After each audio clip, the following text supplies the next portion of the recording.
Olá, meu nome é Selmária Costa, sou pedagoga, atualmente estou atuando no território Vale do Jiquiriçá, no desenvolvimento territorial.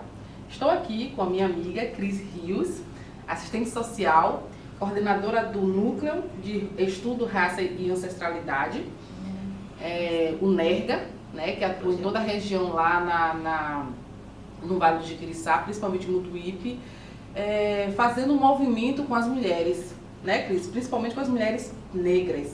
Então, Cris, eu queria saber de você, qual é a visão que você tem hoje quando se trata do negro?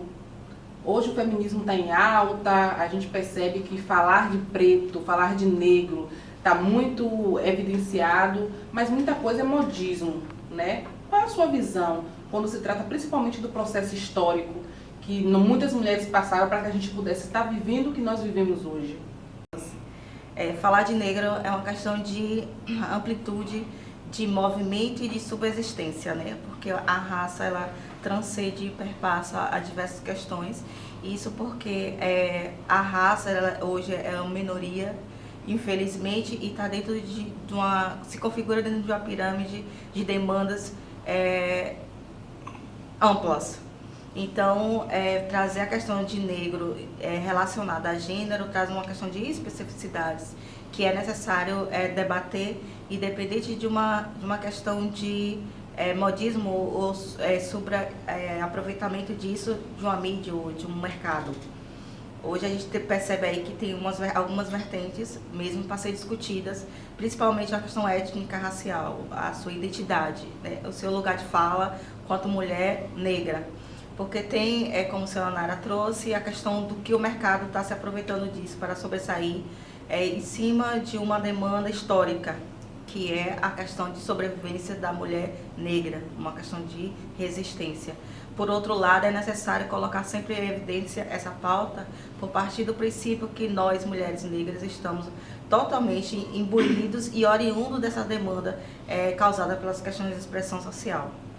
Cris, agora, eu mesmo tenho uma dúvida de como me importar mediante a minha classificação, preta ou negra, né? Então hoje tem muitas coisas relacionadas nesse aspecto e aí a gente fica nessa dúvida. Algumas pessoas se direcionam a uma pessoa negra como afrodescendente, outras pessoas fazem questão de falar negra, porém muitas pessoas sabem que o significado de negro evidencia algo muito negativo, né? Lista negra, buraco negro, enfim. Como é que você consegue associar isso para a pessoa? É mulher negra, mulher preta? Qual a maneira que você consegue, qual a sua visão relacionada a isso? Então, a raça, ela é negra. Negra é uma questão de raça. Quanto preta, é uma forma dentro de um movimento, principalmente de um reconhecimento de afirmação étnica, que a gente tem de se portar aos nossos irmãos que têm as nossas pigmentações, né? Quanto à questão de identificação, primeiro é necessário pautar aqui. Existe uma questão de gênero que deve ser relacionada à raça, nessa questão de identidade e reconhecimento por autoafirmação e reconhecimento de raça. Porque a mulher primeiro ela é livre inclusive para se identificar como mulher preta, mulher negra, como ela quiser ser chamada, ou aceita ser chamada, né? O que a gente não pode é aceitar que o outro nos lixe ou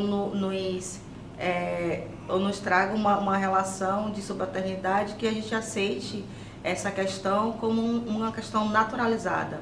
Por exemplo, a lista negra. Aceitar tudo que vem do negro como ruim é uma questão de aceitar o próprio racismo, a própria discriminação, porque ser negro não é um empecilho, né? Ser negro é uma questão humana, de dignidade humana, que a gente precisa pautar, principalmente para te lidar com essas questões de sobrevivência, né? Ser negro é resistência. Isso tudo por uma questão histórica, né?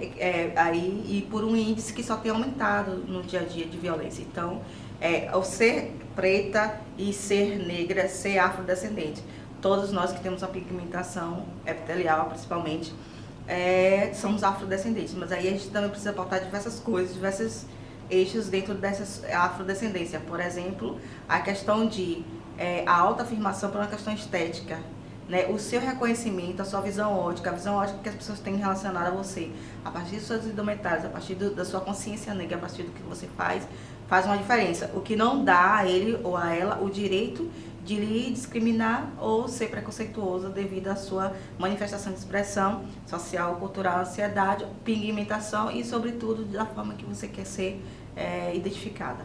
Se tratando da relação do negro no mercado de trabalho, do negro no profissional, posso trazer até como experiência própria várias situações que eu já passei, que eu já vivi, principalmente quando se trata de status quo, como hoje a sociedade acaba exigindo da sociedade.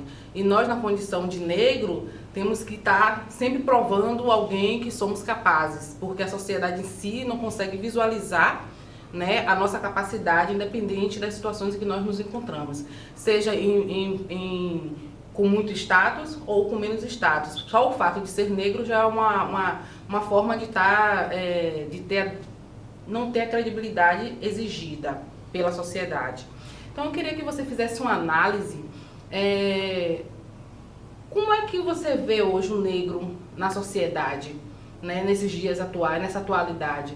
Porque eu já passei por algumas situações que, tipo assim, quando pegava o meu currículo em entrevista, eu não conseguia associar a figura cenária com o que o currículo dizia, né? Então, acabava confrontando para aqueles essa situação. Então, qual a visão que você vê hoje do negro no mercado de trabalho? A questão de afronta, ela já é mesmo uma consequência da discriminação que o negro vivencia nos dias atuais, também por uma questão histórica. E aí, essa análise ela deve ser feita, inclusive, a partir de diversos, né, âmbitos. Existe uma questão que precisa ser pautada e que nós, principalmente mulheres negras, a gente não bota em evidência por diversos entraves de diversos fatores. Existe uma relação de poder que deve ser, de fato, estudadas e fundamentadas. Essa relação de poder vem sobre uma questão, uma indução do próprio embranquecimento. Vivemos hoje num cenário em que embranquecer é moda, que embranquecer é status, que embranquecer traz uma rentabilidade sustentável. Por quê?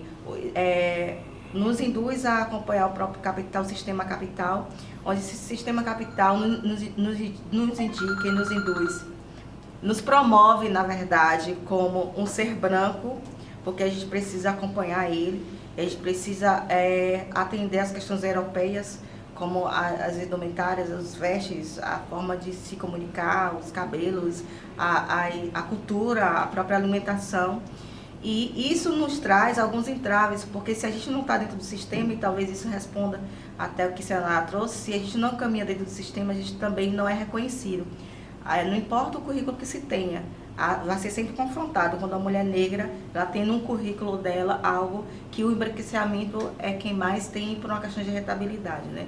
Eles não pautam a luta que a gente tem no diário, ou talvez desmerece a luta que a gente tem diária e passa a impressão de que nós mulheres negras estamos ainda naquele sistema retrógrado em que a gente só pode mesmo, a gente só serve mesmo para sambar, para transar e para cozinhar. Então, essas características que foram nos dadas históricas, de fato, confrontam no mercado de trabalho. E é difícil, sim, hoje uma mulher negra, principalmente, estar numa relação de poder num local de fala sustentável, onde ela é uma autonomia, justamente para uma questão étnica, principalmente, né? E aí, pautada a isso, vem a questão do machismo, do sexismo, né? A misoginia, e isso só mesmo nos invade o nosso campo, o nosso cenário, e é muito perverso, porque nos impede de caminhar. A gente está o tempo todo aqui batalhando e tentando mesmo, ainda com as questões pauperizadas, que é o que também é um dos fatores que mais nos enfraquece, mas o tempo todo a gente está lutando, mas a gente não é reconhecido, e a gente precisa pautar essas discussões. A relação de poder é muito importante, e ela é algo que nos trava dia a dia, justamente por uma questão de raça, por uma questão étnica, por uma questão de afirmação. Então, se você for uma mulher negra, candomblessista principalmente, né, que é uma outra questão de preconceito, é a questão de religiosidade matriz africana, você não pode ter um currículo bom, você não pode ser mestre na área que você escolheu para pesquisar, você não pode estar numa relação de poder num espaço de autonomia, onde você é a chefe da situação, é necessário a gente discutir isso. E daí pauta outras questões, né? Porque quando se trata de mulher negra e raça, é uma coisa que parece que elenca a outra, tudo que há de expressão, questões de demanda, expressão social, principalmente consequência do capitalismo, não recai sobre nós. Aí a solidão da mulher negra, vem a saúde da mulher negra, tudo isso tem que estar em evidência. Isso é pauta diária nossa, principalmente essa questão institucional de relação de poder. A gente precisa estar discutindo. Há uma dificuldade, há entrave sim de estar nesses espaços, há um confronto muito grande de estar nesses espaços e há também uma alienação muito grande de outras mulheres negras. Existem mulheres negras que estão nesse espaço, mas extremamente corrompidas. Por quê? Porque, infelizmente, o sistema, e não é porque ela quer, mas é porque o sistema induziu ela a ser daquela forma, senão ela não fazia parte dessa mesma equipe, dessa mesma situação, dessa mesma conjuntura. Cris, te ouvir realmente é muito gratificante, né? Suas colocações acerca da mulher negra, né? Do comportamento da sociedade perante a mulher negra é muito gratificante para mim poder te ouvir, me enriquece bastante. Então, para fechar, eu gostaria que você falasse um pouco das terminologias que vêm sendo pronunciado no dia a dia, né, e que já praticamente virou moda, né, o chamado modismo. Então eu tenho alguns termos aqui que são bastante pronunciados, mas que a gente sabe que na prática de fato ele não acontece. Então eu queria que você se colocasse, né, acerca do que é o protagonismo feminino, o que é o empoderamento feminino e agora o que está tão sendo pronunciado, que é a sororidade. Existem algumas nomenclaturas de fato novas, mas que na prática elas existem e algumas vezes elas deixam de existir, né? Então, falando sobre o protagonismo da mulher e da mulher negra, é um processo de luta, né? O protagonismo é quando a mulher ela consegue sobressair em meio de tantas violências, né? Tantas demandas da sua sobreexistência, em meio de uma questão de rompimento mesmo em todas as pautas. E aí é a questão institucional, a questão de sobrevivência, a questão de luta, a questão de movimento. Então, o protagonizar é dizer, eu existo, eu sou resistência, eu estou aqui em certo local, eu venci, eu saí daquele ciclo e venci essa etapa. Então, você é o protagonista porque você sai desse ciclo. Uma outra fase do protagonismo é quando você está ali na situação em que você é o dirigente, você é quem dá as coordenadas, você é quem está ali na sua ideologia ali afirmativa, suas ações que vai te impulsionar a tua sobrevivência de um modo e que as pessoas consigam entender que independente da sua raça, sua etnia, você existe. Então, as suas ações principalmente, ela te faz protagonista, né? Eu sou protagonista da minha própria vida, de outras vidas, porque eu me movimentei em prol disso, dessa sobrevivência. Então, eu fiz algo. Então, fazer algo é protagonizar. Em relação a uma outra nomenclatura que se fala muito hoje, é a questão da sororidade. A sororidade, ela veio justamente como um termo para acolher essas mulheres. Que mulheres são essas? Principalmente as mulheres que são vítimas, né, de violência, que já tiveram algum direito violados, uma questão de rompimento de vínculo ou de um outro tipo de violência institucional e entre outras que a mulher, principalmente negra, tem sofrido. Então, a sororidade é uma forma que a mulher acolhe a outra sem julgar, né, dependendo da demanda. Nós vivemos aí uma nova era em que as pessoas falam muito de racismo reverso, de machismo reverso. E o que é esse machismo reverso que as pessoas falam? Que uma mulher julga a outra, né? Uma mulher escolhendo a outra, uma mulher fala que a outra está com um comportamento ruim, porque a mulher fala, ela é aberta, ela é para frente, ela gosta de usar algum tipo de roupas e tal. Então, existe essa fala do racismo reverso, do machismo reverso. Eu sou totalmente contrário a esse tipo de identificação. Para mim, a mulher, ela não é machista. Ela não tem esse meio, essa forma de lidar com machismo para outra mulher. Para mim, essa mulher que ela julga a outra é uma mulher que reproduz uma violência que ela sofre, ou uma mulher que ela não teve o acesso à educação para entender que a mulher é livre, que ela pode se permitir para viver como quiser, para vestir o que quiser, para ficar com quem quiser. Então, a culpa nunca é da mulher. Para mim, tudo parte de falta de algo. Ou falta de uma educação que não teve acesso, ou falta de principalmente uma visão de que ela foi vítima de algo, que ela está reproduzindo aquilo que viveu em outro determinado tempo à frente do que ela viveu. Essa questão de empoderamento, ela mexe muito comigo, porque eu costumo dizer o seguinte: a definição de empoderamento é dar poder. Quem empodera, ela dá poder. Porém, eu, no meu local de fala, e eu não falo por todas as mulheres, não tenho condições disso, nem tenho condições de que outras mulheres sejam representadas. Por quê? Empoderar é dar poder. Eu não me sinto na condição de dar poder a uma outra mulher. Isso por diversos fatores. Eu não tenho essa condição de dar poder. Poder de conhecimento, poder de persuasão, poder financeiro, poder de autonomia, poder de protagonismo. Eu não tenho essa condição. Eu não tenho uma visão fechada, né, definitiva em relação a essa questão de empoderamento, dar, doar, permitir poder a essa mulher. Eu acho que eu dou poder a essa mulher quando eu não julgo ela, né? Quando eu entendo que eu não preciso reproduzir outras violências vivenciadas, muito menos quando eu entendo que o corpo dela é dela e que ela pode fazer do corpo dela o que permitir. Eu entendo que eu dou empoderamento à mulher quando talvez eu indico um livro a ela. Eu entendo que eu empodero uma mulher quando eu consigo trazer essa mulher para um meio que eu sei que ela vai ter um norte de se protagonizar ou de ter uma autonomia. Seja ela uma autonomia relativa ou uma autonomia de geração de renda intelectual. Então, empoderar é dar poder. Esse poder eu não tenho. Eu tenho como somar outras mulheres em busca desse poder. Mas empoderamento nessa perspectiva de dar poder, para mim, como uma questão de fala, um local de fala, ela é totalmente... chega a ser, para mim, até uma questão violenta. Eu não tenho condições de empoderar uma outra mulher. Eu tenho condições de lutar lado a lado com ela em busca desse empoderamento. Porque a gente passa por um processo de civilização o tempo todo e a gente muda o tempo todo.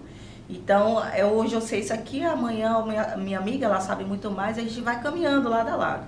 E aí a gente busca esse empoderamento e chega. Principalmente que a gente está vivendo uma nova era que cada dia uma violência, ela é intrínseca, né? Ela é enraizada, ou ela é nova. Então a gente está o tempo todo indo e voltando, é um retrocesso de entendimento, de civilização, de intelecto. É uma mistura tão grande que a gente tem o tempo todo, principalmente as mulheres negras, se preparar para a próxima violência, infelizmente, né?